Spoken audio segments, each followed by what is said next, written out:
पिला माने Tripathi study tube रे आपण मानक स्वागत। आज आम आमर स्टार्ट करवा लाइफ साइंस रो चैप्टर 2 जोटा कि आमर अच्छी शोषण। यही चैप्टर रे आमे totally 40 T most important question को आमे डिस्कस करवा।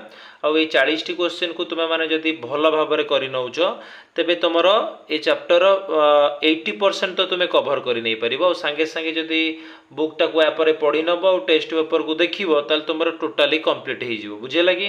तो जीक भी नोट्स लिखा जाता जमार भी वीडियो को स्किप करिवो नहीं शुणव मु कौन कहूँ तापर आपको गोटे खातार तुम जो रही तुम लाइफ साइंस कॉपी से गुड़ा को नोट्स कर नब बुझे लगी। तो स्टार्ट करिया पूर्व जदि मोर चैनल को सब्सक्राइब करना तेबे सब्सक्राइब करनियंतु एवं सांग मानकु शेयर करंतु।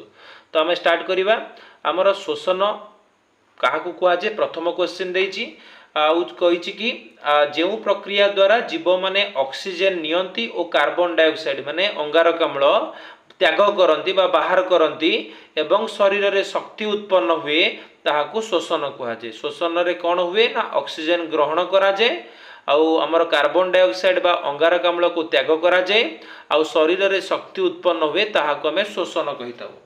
तापर पचारछि शोषणर प्रकार भेद माने शोषण केते प्रकार ना एक्चुअली शोषण होउछि दुई प्रकार गोटे वायु उपजीवी शोषण आउ गोटे होउछि वायुर अपजीवी शोषण। गोटे वायु उपजीवी गोटे वायु अपजीवी। वायु उपजीवी क्या कहबा ना अम्लजानर उपस्थिति रे हेउथिबा शोषण को वायु उपजीवी शोषण कहा जाए आउ वायु अपजीवी क्या कहबा ना अम्लजानर अनुपस्थिति रे हेउथिबा शोषण को वायु अपजीवी शोषण कहा जाए। तापर कही शोषण को आमर शोषण प्रक्रिया को रासायनिक समीकरण माध्यम रे दर्शाओ। आमर C6H12O6 जहाँ को ग्लूकोज कह जाउची से ऑक्सीजन सहित कौन करुची ना जारण होउची आउ कौन बाहरुची ना कार्बन डाइऑक्साइड बा CO2 ता सहित जल अणु बा H2O। आउ थरे C6H12O6 माने आमर ग्लूकोज ता सहित 6टी ऑक्सीजन अणु मिसी 6टी कार्बन डाइऑक्साइड सहित जल अणु निर्गत होउची। तापर कहिची कोशीय शोषण केतोटी पर्यायर होइथाय आउ से गुड़िकर नाम लेख। बहुत इंपोर्टेंट क्वेश्चन। कोशीय शोषण तीनोटी पर्यायर होइथाय एटा भी गोटे क्वेश्चन हो पार। कोशीय शोषण तीनोटी पर्यायर होइथाय आउ से गुड़िकर ना होउची ग्लाइकोलिसिस साइट्रिक अम्ल चक्र इलेक्ट्रॉन परिवहन संस्था। एही तीनोटी प्रक्रिया रे कोशीय शोषण कार्यकारी होइथाय। तापरे कोश जीवक कहा द्वारा आवृत। तापर 5 नंबर क्वेश्चन देइछि एवडा सब पेज नंबर 18 ना आसुची कोश जीवक कहा द्वारा आवृत ना कोश जीवक आमर कोश झिल्ली द्वारा आवृत। कोश झिल्ली द्वारा आवृत किए ना कोश जीवक। ग्लाइकोलिसिस प्रक्रिया केउठारे होइथाय मन रखिबा बहुत इंपोर्टेंट परीक्षा रे बारंबार आसीथिबा क्वेश्चन एटा। ग्लाइकोलिसिस प्रक्रिया केउठारे संपादित होइथाय ना ग्लाइकोलिसिस प्रक्रिया कोश जीवक रे संपादित होइथाय। तापरे माइटोकॉन्ड्रिया रो रसपूर्ण अंशर नाम कौन ना माइटोकॉन्ड्रिया रो रसपूर्ण अंशर नाम होउची मैट्रिक्स बुझेला। तो आमर ए फास्ट पेज रे 7टी क्वेश्चन थिला एगुडा को भल भाव में लिखि नब नोट्स कर नब। आ तुमको जो भली भाव में कही कि जो जून मास भितर आमर जदि 1K सब्सक्राइबर कंप्लीट हो जाउछंती ताले आमे कोन करिवा ना गोटे हिस्ट्री और ज्योग्राफी रो क्लास सबुदिन नहेले भी सप्ताह को 3 रु 4 दिन कोन करिवा 9टा रु 9:30 पर्यंत प्रत्येक दिन राति रे आमर यूट्यूब रे लाइव करिवा और टेलीग्राम चैनल रे ताको डिस्कस करिवा। तो ठीक अछि हम नेक्स्ट क्वेश्चन करिवा। देखो आमर 8 नंबर क्वेश्चन देछि क्रिस्टी कहा को कहा जाए ना एटा बहुत इंपोर्टेंट पेज नंबर 19 न अछि। क्रिस्टी कहा कहबा ना माइटोकॉन्ड्रिया रो अंतस्तर झिल्लीटी भीतर को भांग होई पसी थाए यह को ही क्रिस्टी कहा जाए। माइटोकॉन्ड्रिया रो अंतस्तर झिल्लीटी भीतर को भांग होई पसी थाए जहा को हमें क्रिस्टी कहि थाउ। साइट्रिक अम्ल चक्र केउठारे कार्यकारी होता है ना साइट्रिक अम्ल चक्र माइटोकॉन्ड्रिया रो मैट्रिक्स रे होता है बुझे लगी। से जो रसपूर्ण अंश को जानी मैट्रिक्स आउ जो मोर साइट्रिक अम्ल चक्र भी कोठी कार्यकारी हुए ना माइटोकॉन्ड्रिया रो मैट्रिक्स रे होता है। साइट्रिक अम्ल चक्र केतोटी पर्यायर होता है बहुत इंपोर्टेंट एटा लॉन्ग क्वेश्चन मुझे लिखि नहीं। साइट्रिक अम्ल चक्र 2टी पर्यायर होता है मन रखिबा। प्रथम पर्यायर कौन हुए एटा लॉन्ग क्वेश्चन बारंबार कहूँ एटा परीक्षा रे बहुत थर आसीची। तो हम दुईटा पर्यायर होता है साइट्रिक अम्ल चक्र कौटी हुए ना माइटोकॉन्ड्रिया मैट्रिक्स रे हुए। प्रथम पर्यायर कौन हुए ना माइटोकॉन्ड्रिया मैट्रिक्स रे थिबा एंजाइम द्वारा पाइरुभिक अम्ल 2 कार्बन युक्त सक्रिय अणु रे परिवर्तित हुए और अंगारक अम्ल निर्गत हुए। एठारे NaDH2 निर्गत होता है। आउ थरे तापरे माइटोकॉन्ड्रिया मैट्रिक्स रे थिबा एंजाइम द्वारा पाइरुभिक अम्ल 2 कार्बन युक्त सक्रिय अणु रे परिवर्तित हुए और अंगारक अम्ल निर्गत हुए।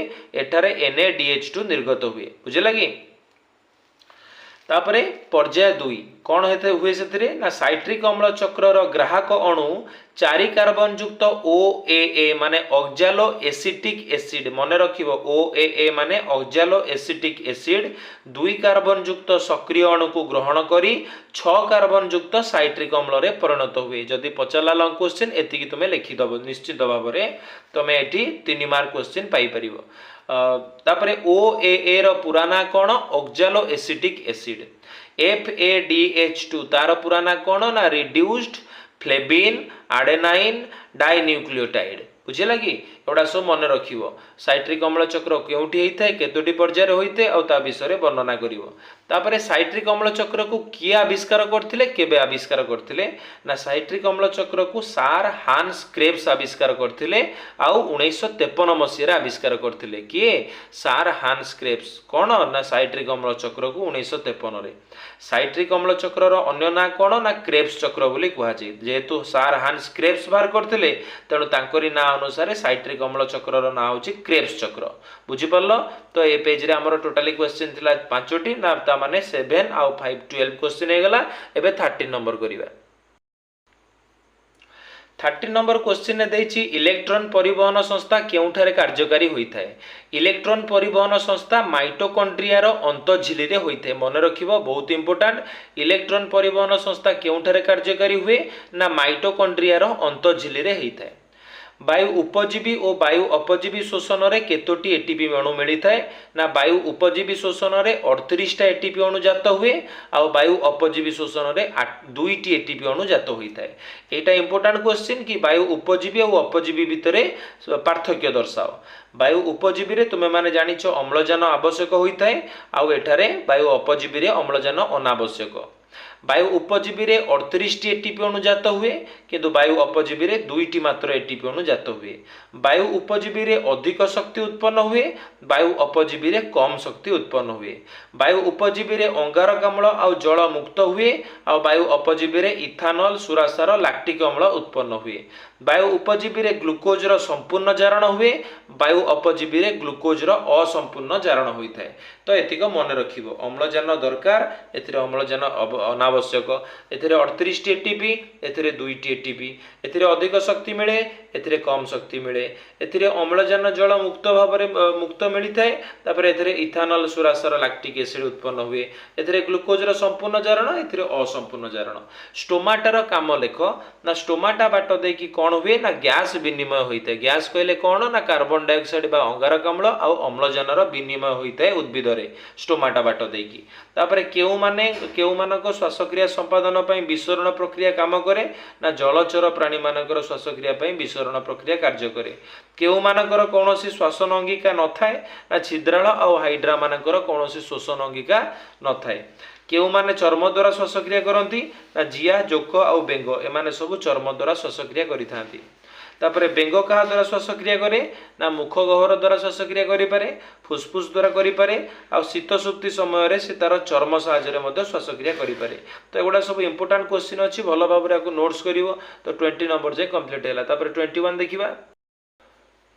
तापर देला हमर असरपा कहा साहाय्य रे श्वासक्रिया करे ना असरपा श्वासरंध्र साहाय्य रे श्वासक्रिया करे। गाली साहाय्य रे को माने श्वासक्रिया करती ना कंकड़ा चिंगुड़ी गेंडा शामुका। फुसफुस साहाय्य रे साप पारा बतक बादुड़ी कईंच कुंभीर तिमी एमाने सब फुसफुस द्वारा।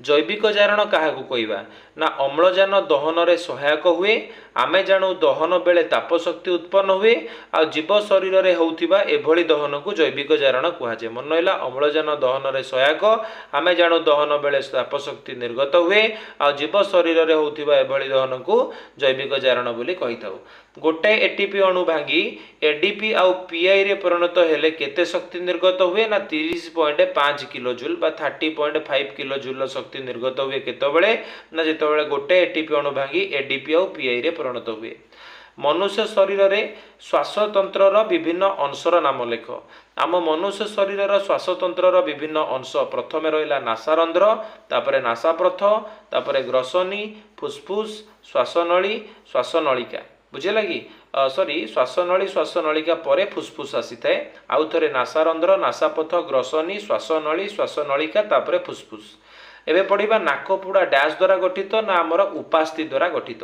कार्टिलेज जहाँ कही था तेणु नाकपुड़ा आमर उपास्थि द्वारा गठित श्वासपथर प्रथम भागर नाम होची कौन ना नासापथ मन रखिबो श्वासपथर प्रथम भाग होची नासापथ नासापथ दे वायु गला बेले धूलिकणा और जीवाणु केउठारे लागि जांती ना सैस्मिक झिल्ली परीक्षा आसीची नासापथ दे वायु गला बेले धूलिकणा धूली सब बा बीजाणु सब कोउठी लागि रही जांती ना सैस्मिक झिल्ली रे नासा ग्रसनी क्या कहुए ना नासापथ निकट में थिबा ग्रसनी को नासा ग्रसनी बोली कहुए तापरे मुख ग्रसनी क्या कहुए ना मुख गह्वर निकट में थिबा ग्रसनी को मुख ग्रसनी बोली कहुए तापरे कहला डैश एक लासिका बंग आ भितर लासिका बंग किए ना टनसिल आमर जो टनसिल अच्छी सेटा हूँ गोटे लासिका बंग ग्लटिस गलेट परीक्षा आसब ग्लटिस हूँ श्वासनलीर द्वारा को ग्लटिस कहुए आउ गलेट क्या कहुए ना खाद्य नलीर द्वारा को आम गलेट कही था श्वासनलीर द्वारा को आम कहू ग्लटिस खाद्य नलीर द्वारा को आम कहू गलेट तो आमर ए पेज रे